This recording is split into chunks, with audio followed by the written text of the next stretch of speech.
ఇంట్లో ఉన్న బంగారాన్ని విడిపించి ఆ రోజు ఆన్లైన్ రేటుకే మేము కొంటాం. Sharma gold company. నమస్కారం డాక్టర్ ఆనందకృష్ణ స్వామి గారు. నమస్కారం అండి. 523వ మనీ మంత్ర వీడియో. సో ప్రీవియస్ వీడియోలో మీరు చెప్పినటువంటి మాట, మన తలరాతని మనమే మార్చుకునేటువంటి అవకాశం ఎప్పుడు వస్తుంది అని అంటే, నిజంగా ఈ సబ్జెక్ట్ ఫాలో అయ్యి దాన్ని అర్థం చేసుకొని ఆ సబ్జెక్ట్లోకి వెళ్ళిపోయి, అంటే మిగతా విషయాలు ఏం పట్టించుకోవద్దు, ఇంకా అదే పనిగా పెట్టుకోవాలి.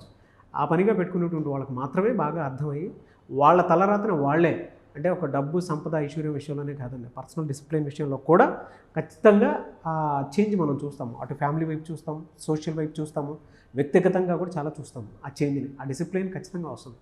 సో ఆ విషయాన్ని మీరు ప్రీవియస్ వీడియోలో అనటం జరిగింది. 523వ మనీ మంత్ర వీడియో. ఈ వీడియోలో ఏం చెప్తున్నారు? ఇప్పుడు ఎలా ఉంటుందంటే, మన కన్ను ఎలా పనిచేస్తుంది, ఎలా చూడగలుగుతుంది అంటే, ఓ రెటినా అనేది ఉంది. ఓకే, ఇంకా దాని వెనకాల ఎన్నో నాడులు ఉన్నాయి. ఓకే, అదంతా ఏముందనేది మనకు తెలియదు. అంటే ఐ డాక్టర్కి మాత్రమే దాని గురించి పూర్తి అవగాహన ఉంటుంది. ఓకేనా. అలాగే ఒక చెవి గురించి కూడా మనకి లోపల కర్ణబేరి అనేది ఒకటి ఉంటుంది, దానికి ఏమేమి ఉంటాయి అవన్నీ కూడా మనకు తెలియదు. అలాగే బాడీలో ఉన్నటువంటి అనాటమీ సంబంధించినటువంటి శాస్త్రం మనకేమీ తెలియకపోయినా సరే, కన్ను చూడడం అనేది మానట్లేదు, చెవి వినడం అనేది మానట్లేదు. శరీరంలో ప్రతి పార్ట్ పని చేస్తూనే ఉంది. మనకు తెలిసి తెలియకున్నా సరే, గుండె గురించి మీకు తెలియాల్సిన అవసరం లేదు. అది ఎలా పంపింగ్ చేసుకోవాలి, ఎక్కడి నుంచి తీసుకోవాలి, ఏం చేయాలి అన్నీ దాని పని వచ్చేస్తుంది.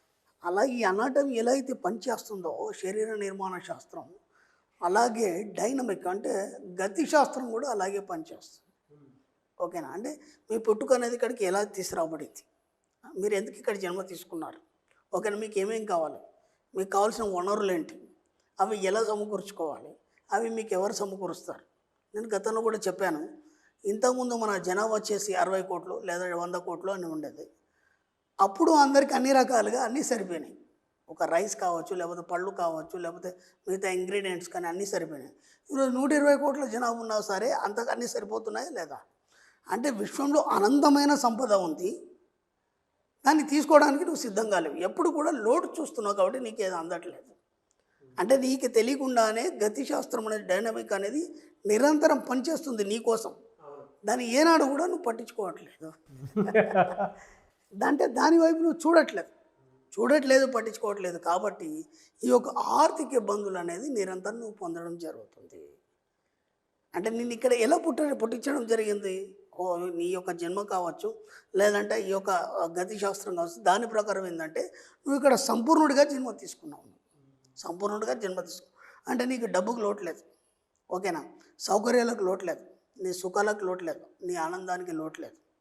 కానీ ఏమైపోయిందంటే నీకు తెలియకుండానే ఈ సమాజాన్ని చదవడంలో, సమాజంలో అన్నీ వెతుక్కోవడంలో నీ యొక్క సంపూర్ణత్వాన్ని నువ్వు మర్చిపోతున్నావు. ఈ లోటును మాత్రమే చూడగలుగుతున్నావు. అర్థమవుతుంది. అంటే నీ యొక్క ఉనికిని నువ్వు కోల్పోయినావు. గతిశాస్త్రం మాత్రం మీకు పర్ఫెక్ట్గా పనిచేస్తుంది. నీకేమేమి ఇవ్వాలి, నీకు ఎలాంటి వనరులు సమకూర్చాలి, నీకు ఏ సమయంలో ఏది అందించాలి, అర్థమైంది. ఇప్పుడు మనం అనుకుంటామంటే, నేను అసలు ఈ టైంలో నేను అది గోల్ రీచ్ కావాలనుకున్నాను, కానీ నేను కాలేకపోయాను, ఓకేనా, నేను ఇంత లాస్ అయిపోయినాను అనుకుంటా, ఓకేనా. కానీ ఒక ఫ్యూచర్లో నీకు ఒక గొప్ప అవకాశం వచ్చినప్పుడు అనుకుంటావు కదా, అది రాంతే మంచిదైంది, ఈరోజు అంతకు 1000 రెట్లు నేను పొందాను. అంటే నీకు ఏది అవసరమో ఏది అవసరం లేదు, అర్థమవుతుందా, నీకు తెలీదా. నీ తరఫు నుంచి నువ్వు ఆలోచించినప్పుడు కేవలం కాన్షియస్ మైండ్లోనే ఆలోచిస్తావు. కాన్షియస్ మైండ్లో ఏం జరుగుతుందంటే ఇన్స్టెంట్గా మీకు ఏం కావాలో అది మాత్రమే అందుతుంది. కానీ ఎప్పుడైతే మీ సబ్కాన్షియస్ మైండ్కి మీరు అప్పచెప్తారో అప్పుడు అది ప్లాన్ చేస్తుంది మీకు ఏ టైంలో ఏం కావాలి, ఏ వయసులో ఏమి ఇవ్వాలి, ఎంతవరకు ఇవ్వాలి, ఎంత మొత్తంలో ఇవ్వాలి, ఓకేనా. ఇప్పుడు ఏమవుతుందంటే మీ యొక్క ఊహ ఎంత ఉంటుందంటే చాలా చిన్నగా ఉంటుంది.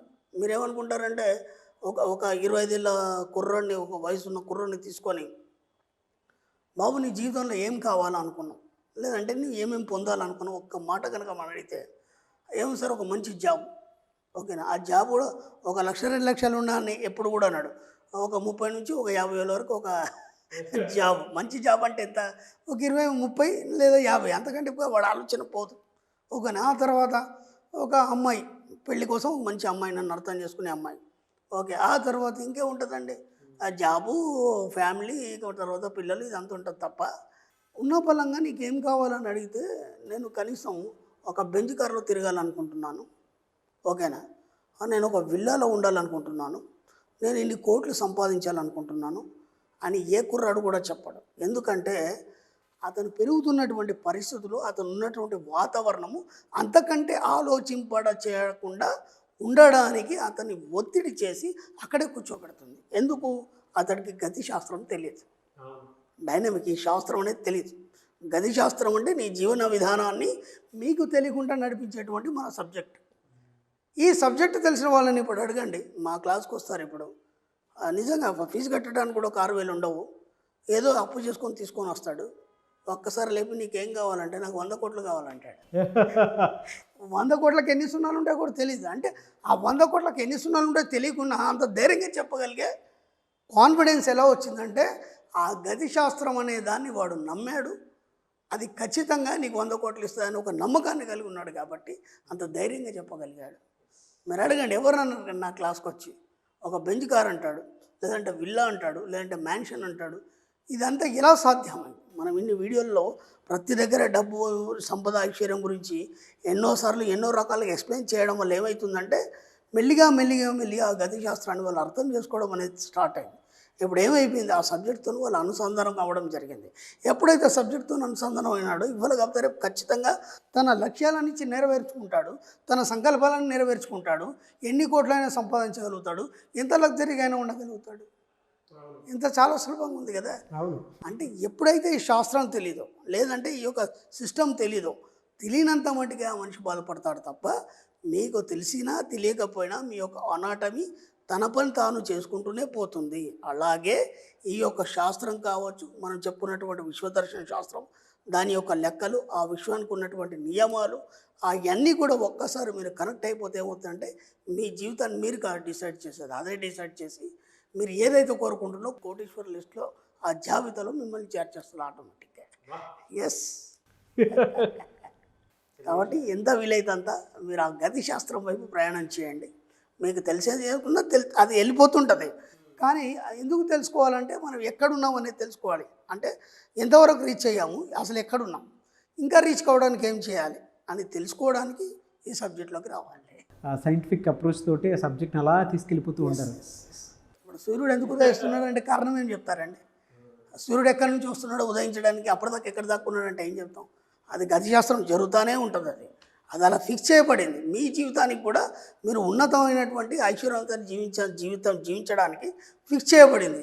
కానీ మీరేం చేస్తున్నారు? దాన్ని చూడకుండా ఈ సమాజం యొక్క పరిస్థితులకి మీ యొక్క మైండ్ని డైవర్ట్ చేసి ఆ యొక్క ఉన్నతత్వాన్ని చూడలేకపోతున్నారు. ఒక్కసారి పక్కన పెట్టేసి అటువైపు చూడండి, మీరు అనుకునే సాధిస్తారు.